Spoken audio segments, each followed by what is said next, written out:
ధృతరాష్ట్రుడికి అంతరాత్మలో ఘర్షణ ఉందండి. అతను మనం ఏదో దుర్మార్గుడి కింద భావించక్కర్లేదు. దుర్యోధనుడు దుర్మార్గుడు, కానీ ధృతరాష్ట్రుడు దుర్మార్గుడు కాదు. దుర్మార్గాన్ని అడ్డుకోలేకపోయిన అశక్తుడు అంతవరకు. ఆయనకి స్వయంగా దుర్మార్గుడు అనడానికి వీల్లేదండి. ఆయన్ని దుర్యోధనుడు దుర్మార్గుడు, కానీ దుర్మార్గాన్ని అడ్డుకోలేకపోయిన అశక్తుడు. ఎందుకంటే పుత్ర వ్యామోహం కారణంగా, అంతకంటే ఏం లేదు. నా ఆనందం అంతా పుత్రుల్లో ఉంది అనుకున్నాడు ఆయన.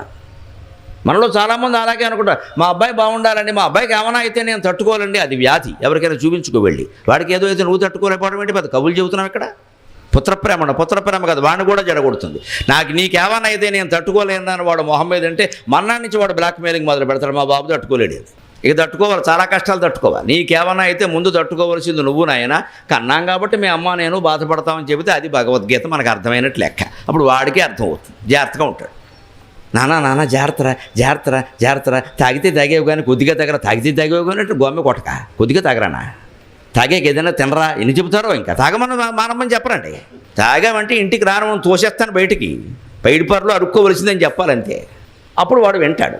ఎందుకంటే మన వాళ్ళని మనం ఎలా వదులుకుంటాం? ఇంకా ధృతరాష్ట్రుడికి మనకి తేడా ఏముంది? ఇంకా అంతే. అది ఎన్ని దుర్వ్యసనాలు ఉన్నా వాడిని పోషిస్తాం మనం. వాడికి పెళ్లి కూడా చేస్తాం ఇంకో జీవితం నాశనం చేయడానికి. పైగా మన అజ్ఞానం ఎలా ఉంటుందంటే పెళ్ళి అయితే బాగుపడతాడని. వాడేం బాగుపడ్డా అనుమానం ఏమీ లేదు అక్కడ. పైగా అమ్మాయి చెడింది అనవసరంగా. దుర్వ్యసనాలు ఉన్నవాడికి పెళ్ళి ఎందుకు చేస్తారో తల్లిదండ్రులు అంటే మొహమాటం లేకుండా చెబుతున్నా. ఎందుకు చేస్తారో తెలుసా? ఈ మొత్తం వ్యాపారం ఆ అమ్మాయి మీద గెంటేయడానికి. ఇవాళ బాధ్యత తప్పింది. ఇంకా చూసుకోవాలండి. ఏం చూసుకుంటుందమ్మా? నువ్వు కన్నావా కొడుకుని? మీ ఆయన మీద నువ్వు కలిసి కన్నారా? 25 ఏళ్ల పాటు నువ్వు వాడిని మార్చలేకపోయారా? పెళ్ళి అయిపోయినా పిల్ల చూసుకుంటున్నా. పిల్ల గొంతుకోవడం కాదండి, బాధ్యతను గెంటేయడం మనం. పైగానమ్మా పిల్ల వచ్చిన వేళ వేళ అన్నిటికీ వేళ. ఇంకా మనకి పెళ్ళి అయినా మా వాడు మారలేదు. ఎవరు చెప్పారండి పెళ్ళి అయితే మారతాను? పెళ్ళి అయితే మారతారు? మారారమ్మా ఎవరు. పెళ్ళికి మారడానికి ఏమో సంబంధం లేదు. అలా చేయకూడదు అసలు. అది నువ్వు అసలు ఇవన్నీ వదులుకుంటేనే నీకు పెళ్ళి లేకలేదు బో అని చెప్పాలంతే. వాడు దెబ్బకి మారతాడు. వాడు కూడా వాడే చూసుకుంటాడు. అంతగా చెప్పాల్సి వస్తే మా వాడికి ఇవి ఉన్నాయేమో, మీకు ఇష్టమైతే పిల్లలు కూడా లేతలేదని చెప్పాలి. అలా ఎవడో యువపతి ఉపనాయి ఏమైంది? అబ్బాయి మనం ఎవరని చెప్పమండి అలాగా. మా వాడు బంగారు కొండ, ప్రతివాడు సర్టిఫికేట్. అప్పుడు అందుకే ధృతరాష్ట్రుడు మనలో చాలామంది ఉన్నారు. ఆయన అనుకోక్కర్లేదు. పైగా తర్వాత చెడిపోతే తల్లి తండ్రి ఇద్దరూ కలిసి ఆ అమ్మాయి వచ్చాకే కొంచెం ఇలా తయారయ్యడమా. ఇదివరకు అంత లేదు. ఇదివరకు కొంచెం గ్లాస్ అయ్యి ఇప్పుడు సీసా. బా అమ్మాయి వచ్చి సీసా ఇచ్చింది వీడికి. ఏడాదైనా ఇస్తుందండి. మనం గెంటేస్తామమ్మా. మన మానవ ప్రవృత్తిలో ఉండే కపటం ఏమిటంటే గెంటేస్తాం. అత్తగారు కోళ్ళ మీద గెంటేస్తుంది, ఈ కోళ్ళ తన కోడల మీద గెంటేస్తుంది. మొత్తం ఎవరి మీద తప్పు ఒప్పుకోరు. మొత్తం మానవ సమాజం మారవలసిందంతా ఇక్కడే ఉంది, మన మనస్సులోనే ఉంది. బయటివాడికి ఏం చెప్పక్కల, మనం మారితే చాలు. అదే ధృతరాష్ట్రుడి ప్రవృత్తి. అందుకని నీతులు చెబుతూ ఆయన పరబ్రహ్మతత్వం అనగా అది కూడా చెప్పన్నాడు. వెంటనే విదురుడు చూడండి ఎంత సంస్కారవంతుడో. అది చెప్పడానికి నాకు అర్హత లేదు, నేను చెప్పలేను అన్నాడు. ఎందుకంటే నేను దాసీకి పుట్టాను మహారాజా. ఈవేళ ఉన్నటువంటి వర్ణాశ్రమాచారాల ధర్మం ప్రకారం బ్రాహ్మణుడు ఋషి అయినవాడు మాత్రమే పరబ్రహ్మతత్వం గురించి మాట్లాడాలి. నేను శూద్రుణ్ణి కాబట్టి, దాసీకి పుట్టాను కాబట్టి నేను మాట్లాడడానికి వీల్లేదు. చట్టం ఒప్పుకోదు, ధర్మశాస్త్రం ఒప్పుకోదు. అంటే మరి ఎలాగయ్యా నాకు తెలవాలి కదా అంటే, మీకెందుకు నేను చెప్పిస్తాను కదా అని ఒక్క క్షణం 10 నిమిషాలు అక్కడ కూర్చుని అపూర్వమైనటువంటి ధ్యానం చేసి సనత్కుమారుణ్ణి ప్రార్థించి కిందికి దింపించి సనత్ సుజాతుణ్ణి ఆయన చేత చెప్పించారండి. విదురుని యొక్క గొప్పతనం అది. ఇప్పుడు ఎవరు బ్రాహ్మడో ఎవరు శూద్రుడో తేల్చండి. దేవతల్ని కిందికి దించగలిగిన శక్తి ఉంది విదురుడికి, అంత తపస్సంపన్నుడు. కానీ ఆనాటి వర్ణాశ్రమాచార ధర్మాలు ఏ ఉన్నాయో అవి పాటించాడు ఖచ్చితంగా. నీకు ఎంత శక్తి ఉన్నా సరే సమాజం విధించినటువంటి నియమ నిబంధనల ప్రకారమే నువ్వు ఉండాలి. అతిక్రమించడానికి వీల్లేదు. ఎందుకంటే ఇవాళ విదురుడు శక్తిమంతుడు కాబట్టి అతిక్రమిస్తే రేపు ఇంకో అశక్తిమంతుడు కూడా అతిక్రమిస్తే నేను ఎందుకు చేయాలంటాడు. అతనికి అంత నిష్ట లేదు, విదురుడికి ఉంది.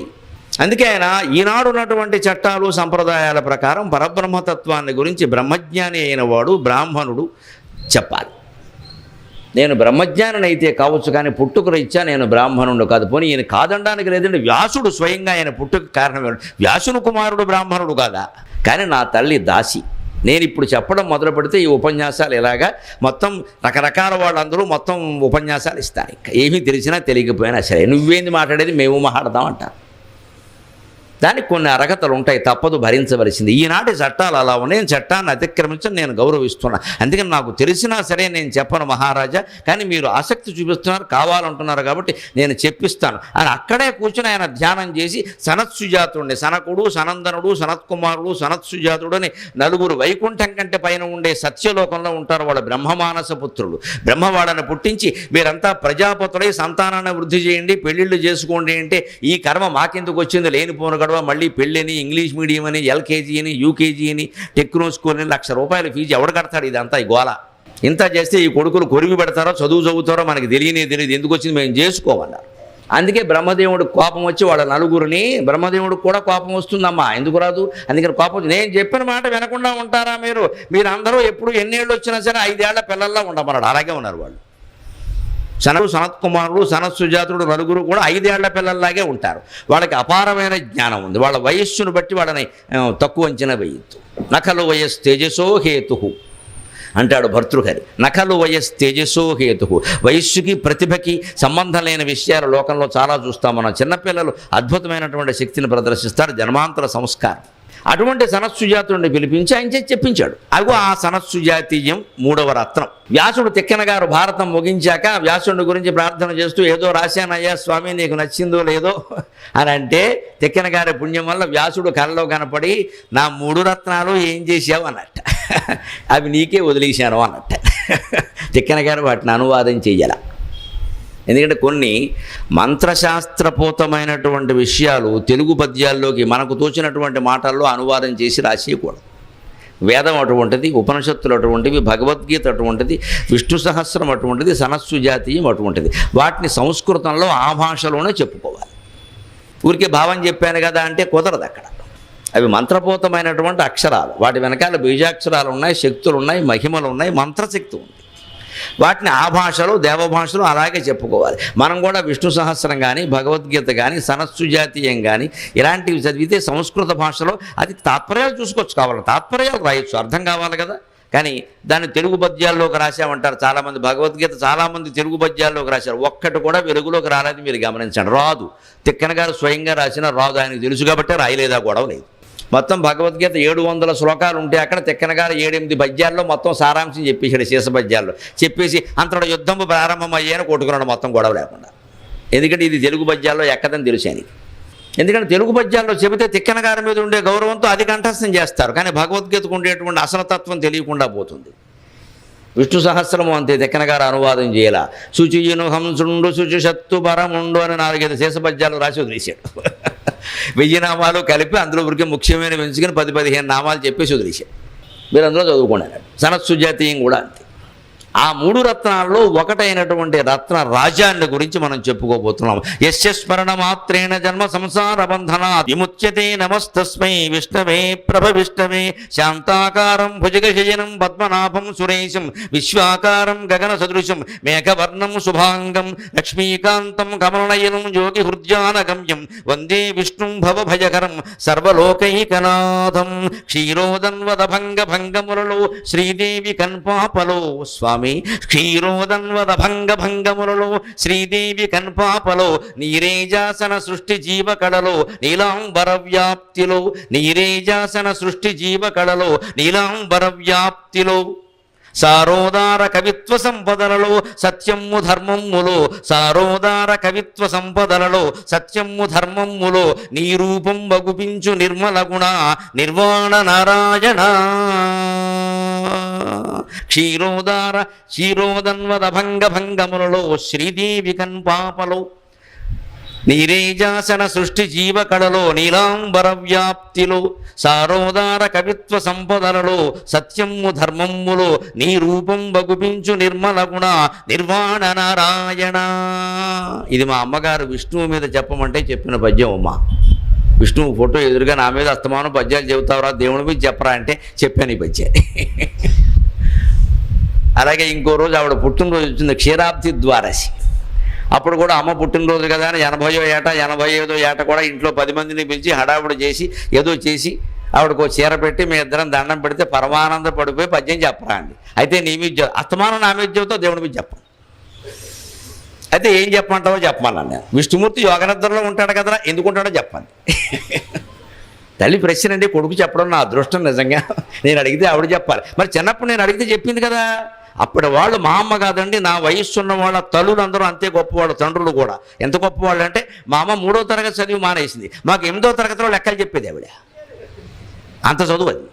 ఆవిడ 3వ తరగతి చదివి మానేసింది. ఎన్ని రకాల పాపాలు ఘోరాలు చూస్తున్నామో, చూసి తట్టుకోలేకపోతున్నామో అందరికీ తెలుసు. కన్నీళ్లు పెట్టడం తప్ప ఏం చేయలేకపోతున్నాం. ఇదేమిటి ఇలాంటికి జారిపోతుంది రోజు రోజుకి సమాజం. మన పిల్లల్ని మనం కాపాడుకోలేకపోతున్నాం, మన పిల్లల్ని మనం హెచ్చరించలేకపోతున్నాం. తల్లిని కొడుకు నోరు మూసుకునే స్థితి వచ్చేసింది. డాడీ నీకేం తెలియదు, మమ్మీ నీకేం తెలియదు. వీళ్ళిద్దరికీ తెలియకుండానే ఈ కుర్రగాడు పుట్టేశాడు ఇక్కడ. ఇంత చేస్తే అనేవాడు 5 ఏళ్ల కుర్రాడు, డాడీ నీకేం తెలియదు, మమ్మీ నీకేం తెలియదు. ఎందుకంటే వాడు అన్నదే నగ్గాలి.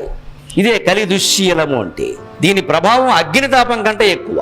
కానీ ఎంత అగ్నితాపాన్నైనా వర్షం పోగొడుతుంది.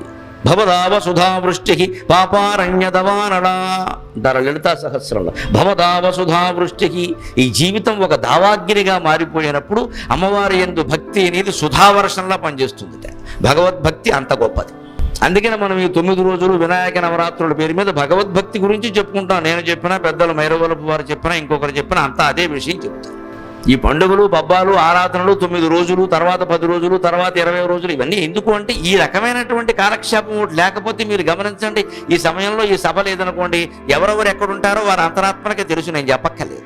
పోనీ కనీసం ఈ 3 రోజులు ఆపాం కదా, ఇంకో 3 రోజులు మైలవరపైన ఆపుతాడు కదా, ఆపనే చూద్దాం, నష్టమే ఉంది, ఏదో జరగాలి కదా. దీనివల్ల ఏదో ఒరిగిపోతుందని కాదండి, కానీ జరగడానికి నిశ్చయించిన దుష్కార్యాలు జరగకుండా ఇది ఆపగలుగుతుంది. ఇంతమంది ఇక్కడ కూర్చున్నారు, చాలు. బాగుపడ్డానికి ఈ ప్రపంచం సరిపోదా? ఈ ఆశావాదమే దైవం. దైవభక్తి కూడా, ఆధ్యాత్మిక శక్తి కూడా ప్రపంచాన్ని మార్చలేకపోతే ఇక మార్చగలిగింది ఏమీ లేదు. ఎందుకంటే ఇవాళ సమాజ స్థితి ఎలా ఉందంటే, సమాజం ఒక వృక్షం అనుకుంటే కొమ్మలు ఏదో చీడపట్టడము, రెమ్మలు చీడపట్టడము, ఆకులు చీలిపోవడము కదమ్మా, వేళ్ళు కుళ్ళిపోయాయి ఇవాళ. అక్కడి నుంచి ముందేసుకుని రావాలి. దానికోసం చెట్టు పీకామా కొంపలు అంటుకుంటాయి, మొత్తమే పోతుంది. అంచేది మొత్తం సమాజం, ప్రపంచం, సృష్టి అనేటువంటి వృక్షానికి శ్రీ మహావిష్ణువే వేరు కాబట్టి ఆ వేరునే మనం ప్రార్థిస్తాం. ఆయన నువ్వు పుట్టించిన సృష్టిని నువ్వు మార్చుకోవాలయ్యా. అందుకోసమే కలు దుశ్శీల ప్రభావ అగ్నితాప ఆపోదమ్మయ్యి శాంతి వర్షమిడుమి అన్నాను నేను పంచాను. ఈ అగ్నితాపానికి మేఘంలాగా ఆపోదంలాగా పనిచేసి, మేఘంలా పనిచేసి సుధావర్షాన్ని కురిపించి మాకు శాంతి కలిగించవయ్యా. పత్రికలు చూడలేకపోతున్నాం, టీవీలు అసలే చూడలేకపోతున్నాం, వినలేకపోతున్నాం. అందుకని ఈ భయంకరమైనటువంటి విషయాల నుంచి మన మనస్సు కాస్త ఉపశమనం పొందాలి అంటే భగవత్ కారుణ్యం ప్రసరించాలి. ఆ కారుణ్యం ప్రసరించడానికి అవగాహన శక్తి కోసమే మనం విష్ణు సహస్రం చెప్పాం. యస్య స్మరణమాత్రేణ జన్మ సంసార బంధనాత్ విముచ్యతే నమస్తస్మై విష్ణవే ప్రభ విష్ణవే. విష్ణు సహస్రానికి భాష్యం రాస్తూ శంకరాచార్యులు వారు అంటారు ఈ మాట. ఏ మహానుభావుణ్ణి స్మరించినంత మాత్రం చేత జన్మ సంసార బంధనాత్ విముచ్యతే, జీవితంలో ఉండేటువంటి బంధాలన్నీ తొలగిపోతాయో, ఏ బంధం కూడా మనకి ఎటువంటి బంధంలా ఉండకుండా అనుబంధంలా ఆనందం కలిగిస్తుందో అటువంటి విష్ణు సహస్రానికి నేను భాష్యం రాస్తున్నాను అన్నాడు ఆయన. ట్యాగూరు గీతాంజలిలో చెబుతాడు ఒక మాట, ఈశ్వరుడు అంటే ఎవడో లేడయ్యా, బంధము కాని ప్రేమ ఈశ్వరుడు అన్నాడు ఆయన. ట్యాగూరు గీతాంజలిలో చెబుతాడు, బంధము కాని ప్రేమ. మనం ఎవరిని ప్రేమిస్తున్నామో మీరు గమనించండి, భార్య, భర్త, పిల్లలు, తల్లిదండ్రులు, చివరికి దేవుడు సహా. ఏది నీకు బంధం కాకూడదు, దేవుడు కూడా ఏది నీకు బంధం కాకూడదు. బంధం అయిందంటే అయిపోయినట్టే. దేవుడు పూజ చేయి, రోజు చేయి, కానీ ఎప్పుడైనా చేయలేకపోయావు అనుకో, ఏమిటో ఇలా చేయలేకపోయాం, మనస్సు అదోలా ఉంది అంటే మత్తెక్కింది బాగా నీకు. ఆ పూజ వల్ల ఏదో అయిపోతుందని అనుకుంటున్నావు. అందుకని ఒక్కరోజు చేయకపోయేసరికి కొంపలు అడ్డుకుపోయినట్టు మాట్లాడతాం. ఇక్కడ పూజ్యతత్వం అర్థమైన వాడు కూడా అలా అండవు. అలాగని మానేయమని కాదు. అసలు రోజు చేసే పనుల్లో అన్నీ దైవ పూజేనండి. దైవ పూజ కానిది ఏదైనా ఉందా? ఆ పనిని ఎందుకు శ్రద్ధగా చెయ్యం మనం? దైవ పూజ అంటూ ప్రత్యేకంగా ఒకటి పెట్టేసరికి మన మనస్సులో ఏమైందంటే, మిగిలింది ఎలా గడిపినా కూడా ఆ గంట శుభ్రంగా మడిగట్టేసుకుని కొబ్బరికాయ కొట్టేసి అక్కడ కూర్చుంటే సరిపోయింది. ఇదో నాటకం మొదలెట్టాం ఇక్కడ. ఈ గంట మడిగడతావా, తర్వాత మొత్తం దడిగడతావా బయటికి వెళ్ళి అంటే దేవుడి దగ్గర నాటకమా ఇక్కడ, కన్సెషనా? మన మనస్సు అలా ఆలోచిస్తాం. కానీ భగవద్గీతలో కృష్ణుడు అలా చెప్పలేదు. దైవ పూజ అంటే ఏమిటి, నిన్ను ఎలా ఆరాధించమంటావా అని అర్జునుడు అడిగితే, నువ్వు చేసే ప్రతి పని ఆరాధనే కదా అన్నాడు. ప్రతి పని ఆరాధన ఎందుకు అవుతుందంటే, యత ప్రవృత్తిర్భూతాని ఏన సర్వమిదం తతం స్వకర్మణా తమభ్యర్చ్య సిద్ధిం విందతి మానవక అన్నాడు. అద్భుతమైన మాట 18వ అధ్యాయంలో ఉంటుంది. నీ పని వల్లనే నీకు మోక్షం వస్తుంది, దానికి అవసరమైన జ్ఞానం కూడా నేను ఇస్తా అని భగవద్గీతలో వాగ్దానం చేశారండి పరమాత్మ, కృష్ణ పరమాత్మ. మనం ఆ పని మీద శ్రద్ధ పెట్టాలి, పని మీద శ్రద్ధ పెట్టాలి. నా పని బాగాలేదు, వారి పని బాగుంది, నాకు ఆదాయం తక్కువ, వాడికి ఆదాయం ఎక్కువ. అసలు ఈ పోలికే మొత్తం ప్రపంచాన్ని నాశనం చేస్తుంది. ప్రపంచంలో అన్ని పీలికలకి మొత్తం పోలికే కారణం. అక్కతో పోల్చుకోవడం, అన్నయ్యతో పోల్చుకోవడం, తమ్ముడితో పోల్చుకోవడం, సాటి కులం వాళ్ళతో పోల్చుకోవడం, పక్కింటి వాళ్ళతో పోల్చుకోవడం, ఎంతసేపు పోల్చుకోవడమే సరిపోయాయి. చేసే పని ఏదో చేసుకుని మంచం వాల్చుకుని పడుకుంటే సరిపోయేదానికి పోల్చుకోవడం దీనికి పని లేక, మన పని మనం చేసాం పడుకుందాం వ్యాకంటే అయిపోయాయి. శుభ్రంగా పని చేసాం, పోల్చుకోవడం ఎందుకు, పడుకో. మొదలు పెట్టేస్తాం వెంటనే డిస్కషన్. ఇక్కడ కష్టపడుతున్న ఆవిడ దగ్గరికి వెళ్ళి ఎంతో కష్టపడి తప్పుతుంది ఏటమ్మా, తప్పుతుంది కాబట్టి చేద్దామా, ఆనందంగా చేయాలి. తప్పుతుంది కాబట్టి అది దరిద్రపు మాట, తప్పుతుంది ఏంటి అంటే చేయడం ఇష్టం లేదన్నమాట. ఇష్టం లేనప్పుడు మానేరాదా, మానరా, చేస్తూనే తప్పుతుంది ఏంటి, తప్పుతుంది గిరిటలు బదులు కొట్టి గిన్నె బదులు కొట్టి చేస్తే ఏం ఉపయోగం, బొర్ర బదులు కొట్టుకుంటాం. ఆ వండే 2 మెతుకులు ఆనందంగా వండి పడేస్తే వాళ్ళు తింటారు కదా. ఈ మగాడు అంతే, బయటికి వెళ్ళి ఏదో కష్టపడతాడు, వాడాడు ఉద్యోగాలు చేసి కష్టపడుతుంది. ఎందుకంటే తప్పట్లేదండి, తప్పట్లేదని కష్టపడడం ఏంటమ్మా, నాకు ఇష్టమై కష్టపడుతున్నాను ఎందుకు చెప్పరండి అంటే మన ఎవ్వరికీ మనం చేసే పని మీద గౌరవం లేదు, ప్రేమ లేదు. దాని నుంచి తప్పించుకుందామని చూస్తున్నాం మనం. బడికి సెలవిస్తే పిల్లలు ఆనందిస్తే పర్వాలేదండి, ఉపాధ్యాయులు కూడా ఆనందిస్తున్నారు అంటే వాళ్ళ పనిలో వాళ్ళకే ఆనందం లేదన్నమాట. అర్థమైపోయింది వ్యవహారం. మాస్టర్లు ముందు ఆనందిస్తున్నారు, ఎందుకని వాళ్ళకే ఇష్టం లేదు పాఠం చెప్పడం. కానీ మన జీవితం అంతా ఆ పాఠం చెప్పడం వల్లే నడుస్తుంది. ఆ జీతం అక్కడదేనే. మరి ఆ వృత్తి మీద మనకెందుకు గౌరవం లేదు? దాన్ని మొత్తం పేమెంట్ కింద భావిస్తున్నాం. విశ్వమంతా ఒక్కటే అని భావించగలిగితేనే విష్ణు సహస్రం లాంటివి అర్థమవుతాయి. అది భావించడం భీష్ముడు లాంటి వాడు కూడా కష్టమైంది. అందుకే విష్ణు సహస్రం చెబితే కానీ ఆయనకి మోక్షం రాలేదు.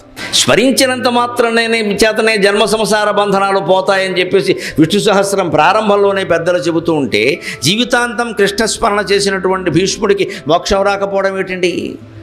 ఎందుకు రాలేదో పోతన గారు భాగవతంలో ఒక పద్యంలో చెప్పాడు స్పష్టంగా. హయరింకాముఖ ధూళి ధూసర పరిణ్యస్థాలకోపేతమై హయరింకాముఖ ధూళి ధూసర పరిణ్యస్థాలకోపేతమై రయజాత శ్రమతోయ బిందుయుతమై రాజిల్లు నెమ్మోముతో జయమున్ పార్థునకిచ్చు వేడ్క అని నా శస్త్రాగతిన్ చాలా నొచ్చియు పోరించు మహానుభావుని ఎదలో చింతింతున శ్రాంతమున్.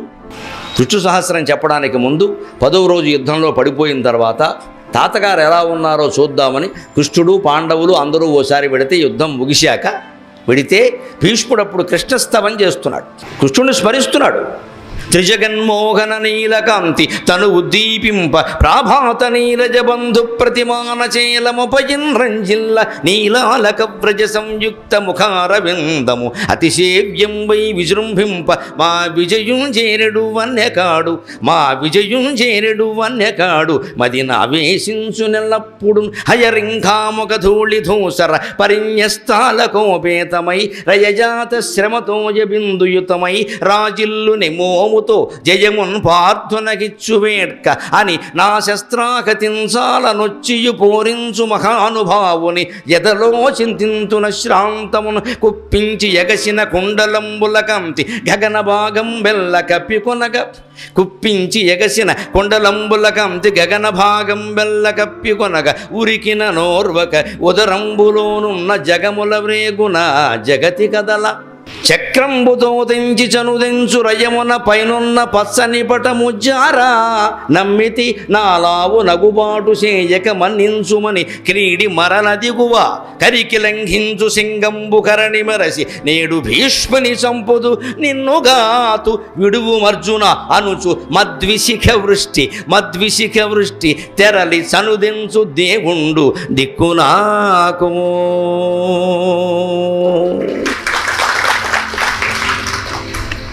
అద్దుకున్నా కూడా అందంగా ఉంటాయి, కానీ దుమ్ము పడితే అందంగా ఉంటుందా? లాజిక్ అంటే అది. తర్కంలో, కవిత్వంలో తత్వం అక్కడ ఉంటుంది. ఇప్పుడు ఔచిత్యం లేకుండా కవిత్వం ఉండకూడదు. ఔచిత్యం ఏంటంటే దుమ్ము పడితే అందంగా ఉంటుందా? మరి ధూళి దూసర పరిణ్యస్తా అన్నాడు పోతన గారు. వ్యాసుడు కూడా చెప్పాడు ఆ మాటని. పోతన గారు ఏమీ కల్పించింది కాదు, వ్యాసుడు చెప్పిన మాట ఈయన తెలుగులో చెప్పు. దుమ్ము పడితే ఎలా అందంగా ఉంటుందండి? ఆ దుమ్మును శ్రీకృష్ణుడు ఆభరణంగా భావించాడు. ఎందుకు భావిస్తాడు? భగవద్గీతను అర్జునుడు మాత్రమే విన్నాడు అనుకోవడం పొరపాటు. అశ్వాలు కూడా విన్నాయి. 4 గుర్రాలు ఉన్నాయండి అక్కడ. 4 గుర్రాలు కూడా విన్నాయి. గుర్రాలకి దేవుడు భాష అర్థమవుతుంది. మన భాష అర్థం కాదమ్మా, దేవుడు భాష అన్నిటికీ అర్థం, సమస్త జీవులకి అర్థమవుతుంది. దేవుడు భాషలో మాట్లాడడమా మౌనమే నీ భాష ఓ మోగ మనస్స. దేవుడు భాష మౌనం. మనం దేవుణ్ణి చూడాలి అంటే మౌనంగా ఉండాలి. ముందు నోరు మూసుకుంటే దేవుడు కనపడతాడు. మాట్లాడకుండా ఉండడం అని అంటారు. మాట్లాడకుండా ఉండడం మౌనం కాదురా, మాట్లాడాలని అనిపించకపోవడం మౌనం అన్నాడు ఆయన. అది మౌనం. అది ఎంతమంది పాటిస్తున్నామో చూడండి. మాట్లాడాలని అనిపించకూడదు అసలు, అంటే మన మనస్సులో కూడా ఆలోచనలు రాకూడదు, అది మౌనం. దాన్ని కాష్ఠ మౌనం అంటారు. కాష్ఠం అంటే కట్టెకి మనస్సు ఉంటుందా, దానికి ఆలోచనలు ఉంటాయా? అటువంటి కాష్ఠ మౌనంలోకి వెడితే కానీ భగవతత్వం తెలియదని యోగ వాసిష్టంలో స్పష్టంగా చెబుతారు. కాష్ఠ మౌనం అంటారు, దారు మౌనం అంటారు. దాన్ని రమణ మహర్షి చెబుతాడు. మాట్లాడకపోవడం కాదయ్యా, కొందరికి మాట్లాడాలని ఉంటుంది, అవకాశం లేక మాట్లాడరు. అదిగాక ఇంకొంతమందికి మాట్లాడకపోవచ్చు, కానీ వాళ్ళ లోపల ఆలోచనలు రాగద్వేషాలు మన నడుస్తూ ఉంటాయి. మనందరికీ తెలిసేది. మనకి బీపీ వచ్చేస్తుంటుంది, ఎదురు ఎవరూ లేరు. ఎందుకంటే మనం ఊహించేసుకున్నాం ఇక్కడ వాడు ఎవరో ఎదురుగా ఉన్నట్టు, మనతో వాదిస్తున్నట్టు అని ఎరిచిపోతున్నాం. ఇక్కడ ఒక్కోసారి పైకి అనేస్తాం, పక్క వాళ్ళు ఎవరో అంటారు, ఏం లేదంటాం, వాళ్ళు వాడే కొనుక్కున్నాడంటారు. ఇది కూడా ఆగిపోవాలి. పైకి కొనగడం కాదు, లోపల ఆలోచించడం కూడా ఆగిపోవాలి. అది సంపూర్ణ మౌనం. భగవంతుడు ఆ సంపూర్ణ మౌనంలో ఉంటాడు. అటువంటి మౌనంలో ఉండగలిగితే అన్ని జీవుల భాష అర్థమవుతుంది. అన్ని జీవులకి ఆయన ఏం చెప్పదలుచుకున్నాడో దాన్ని చెప్పగలుగుతాడు. కమ్యూనికేట్ చేయడం అంటారు. అందువల్ల కృష్ణుడు భగవద్గీత అశ్వాలు కూడా ఉన్నాయి. భగవద్గీత తాత్పర్యం ఏమిటి? కర్మణ్యేవాధికారస్తే మా ఫలేషు కదాచన మా కర్మఫలహేతుర్భూర్మాతే సంగోస్త్వకర్మణి. నీ పని నువ్వు చెయ్యి. కర్మణ్యేవాధికారస్తే, పని చేయడం వరకే నీ బాధ్యత. మా ఫలేషు కదాచన, ఫలితం గురించి ఆలోచించుకో, ఆ ఫలితాన్ని నాకు వదిలే, నేను చూసుకుంటానట. అందుకని అశ్వాలకు అర్థమైంది ఆ విషయం. ఓహో, కౌరవుల పక్షాన ఉన్నా పాండవుల పక్షాన ఉన్నా మన పని మనం చెయ్యాలి. మన పని అంటే పరిగెట్టడం. పరిగెట్టబట్టే దుమ్ము రేగింది. అందుకని పరిగెట్టే దాన్ని శ్రీకృష్ణుడు అలంకారంగా భావించాడు. అది భగవత్తత్వం. అది భగవత్తత్వం. నువ్వు దుమ్ము ఇచ్చినా సరే తీసుకుంటాడు ఆయన. ఎందుకంటే అది పని చేసి ఇచ్చావు, దోచుకుని ఇవ్వలేదు. ఎవరిని దోచుకుని ఇవ్వలేదు. ఎవరినో దుమ్ము చేసి మనం దుమ్ము ఇవ్వకూడదు. దొంగ వ్యాపారాలు చేసి, స్మగ్లింగ్లు చేసి, బ్లాక్ మార్కెటింగ్ చేసి, ఓట్లు కొనేసి మనం అన్ని దుమ్ము కొట్టుకుపోయే పనులు చేస్తాం. దేవుడికి మాత్రం గజమాల, 60 గజాల మాల వేసేస్తాం. ఒక పెద్ద దాని మధ్యలో మెడపెట్టి పెద్ద ఫోటో ఇక్కడ బలైపోయే మేకలాగా. నువ్వు చేసే వ్యాపారమే, నువ్వు చేసే రాజకీయం, నువ్వు చేసే జీవితం ఏమిటి అసలు? నువ్వు ఎంతమందిని దుమ్ము కొట్టుకొచ్చావు? నీ వల్ల ఎంతమంది దుమ్ము కొట్టుకుపోయారు? అది ఉండదు. శుభ్రంగా పొలాలు ఆక్రమించు, స్థలాలు ఆక్రమించు, అన్నీ ఆక్రమించు. ఎందుకంటే అధికారాన్ని ముందు ఆక్రమించాం కదా. దేవుడికి మాత్రం గుడి కట్టే, దానికి పెద్ద దండ వేసి. ఇటువంటి వాడు ఏమి ఇచ్చినా దేవుడు పుచ్చుకోడు. ఎన్ని దండలు ఇచ్చినా పుచ్చుకోడు, కోట్లు ఇచ్చినా పుచ్చుకోడు. మన కోట్లతో ఆయనకి పని లేదు. సృష్టి అంతా ఆయనది. ఆయన దేవుణ్ణి మించిన కోటీశ్వరుడు ఎవడు ఇంకా పుట్టల. మన అజ్ఞానం వల్ల మనం అనుకుంటాం అంత మేము చాలా వైభవంగా. వైభవం కాదు, కావాల్సింది నీతి కావాలి. భగవంతుడికి ధర్మం కావాలి. నీ వైభవంతో ఆయనకి నిమిత్తం లేదు. జీవితంలో నీతిగా ఉన్నామా? ఎవరిని దోచుకోకుండా బతికామా? వాడెవడో దుమ్ము కొట్టుకుపోతే దాని మీద మనం సంపాదించుకున్న దొంగ వ్యాపారాలు చేసేసి, కల్తీలు కూడా చేసేసి, దాంట్లో ఇది దీంట్లో అది అన్నీ కలిపేసి, పైగా ఈ వ్యాపారం అంటే నేను వినాయక చవితి నాడే ప్రారంభించానండి, అందుకే కలిసి వచ్చింది. కల్తీ కూడా వినాయక చవితి నాడే ప్రారంభించావా? కల్తీ ప్రారంభించమని వినాయక నామాల్లో ఎక్కడైనా ఉందా? పైగా ఈ కల్తీ వ్యాపారం వినాయక చవితి నాడు ప్రారంభించానని చెబుతున్నావా సిగ్గు లేకుండా? వినాయకుడు ఏడవాలా, నవ్వాలా? ఆ జీవితంలో ఆ నీతి, వృత్తి చేసిన, వ్యవసాయం చేసిన, ఉద్యోగం చేసిన, వ్యాపారం చేసిన, ఇంట్లో కాపురం చేసిన నీతి ఉందా లేదా? శీలం ఉందా లేదా? ధర్మం ఉందా లేదా? లేకపోతే మన పూజలన్నీ మొత్తం దండకండి, నాకేం మొహమాటం లేదు చెప్పడానికి. మొత్తం దండగా వల్లకట్లో పోసినట్టే లెక్క. ఒక నీతి లేదు, శీలం లేదు, ధర్మం లేదు. బజార్ను తిరుగుతున్నాం ఇష్టం వచ్చినట్టుగా. మనం మాత్రం పూజలు చేసేస్తాం బ్రహ్మాండంగా. ఊళ్ళో ముత్తైదువులందరినీ పిలిచేస్తాం. ఇక్కడ ఎంతమంది ముత్తైదువులను పిలిస్తావమ్మా? నువ్వు నీతిగా ఉన్నావు లేదు, నువ్వు ఆలోచించుకో. ఉంటేనే పూజ ఫలిస్తుంది, లేదా ఫలించదు. ఆడదైనా అంతే, మొగాడైనా అంతే. ఏం మొహమాట పడను నేను చెప్పడానికి. సమాజంలో ఆ పరివర్తన వచ్చి తీరాల్సింది. మనం ఉండడం ఎవడో చెప్పడానికి వీల్లేదు. మనకి మా ఇష్టం వచ్చినట్టు ఉంటాం, మీరెవరు చెప్పడానికి? అందుకే దేవుడు కూడా వాడు ఇష్టం వచ్చినట్టు వాడు ఉంటాడు. జీవుడికి ఎంత స్వేచ్ఛ ఉంటే దేవుడికి ఎంత స్వేచ్ఛ ఉంటుంది. కానీ గుర్రాలను ఎందుకు దేవుడు గుర్రాల గీతల నుంచి వచ్చిన దుమ్ముని దేవుడు నుదుటి మీద ఆభరణంగా ఎందుకు ధరించాడు అంటే, అవి అమాయక జీవులు, వాటి కళ్ళకి గంతలు కట్టారు, ఇలా నడుపుతున్నారు. అది పరిగెట్టడం తప్ప దానికి ఇంకోటి ఏం తెలియదు. దుర్యోధనుడు గుర్రమైనా అర్జునుడు గుర్రమైనా పరిగెట్టడమే తెలుసు. ఎవరు ఓడారు, ఎవరు నెగ్గారు అన్న దాంతో దానికి నిమిత్తం లేదు. అందుకని వాటి పని అవి చేసాయి. నేను భగవద్గీతలో చెప్పిన ప్రకారం పని అవి చేసినప్పుడు, ఫలితాన్ని నాకు ఇచ్చినప్పుడు నేను స్వీకరించాలి కదా. బంగారం ఇస్తే స్వీకరించినట్టే దుమ్ము కూడా స్వీకరిస్తున్నా అని అలక ఉపేతమై హయరింఖాముఖ ధూళి ధూసర పరిన్యస్తాల కోపేతమై అన్నాడు పోతాడు. ఆ చెమటని ఆనందంగా భరించినట్టే, ముంగురుడుని ఆనందంగా భరించినట్టే దుమ్మును కూడా భరించాడు ఆయన. అందుకని నిజాయితీగా పనిచేసేవి, కష్టపడి పనిచేసేవి. ఇంత గడ్డి పెట్టారు వాటికి, గుర్రాలకి ఏదో గుగ్గిళ్ళు పెడతారు, అంతకంటే ఉంది. వాటికి ఏమి ఇంక్రిమెంట్లు ఇవ్వరు కదా. పింఛన పథకాలు లేవుగా, గుర్రం పింఛన పథకం అని. వాటికి పెట్టేది ఏదో పెట్టారు. అది కాస్త గడ్డి పెట్టినందుకు, గుగ్గిళ్ళు పెట్టినందుకు అది ఎంతో కష్టపడి పనిచేసింది. మరి మనం జీతాలు తీసుకుని మనం ఎంత కష్టపడి పని చేస్తున్నాము? ఇంకా జీతం కంటే వేరే ఎందుకు ఆలోచిస్తున్నాము?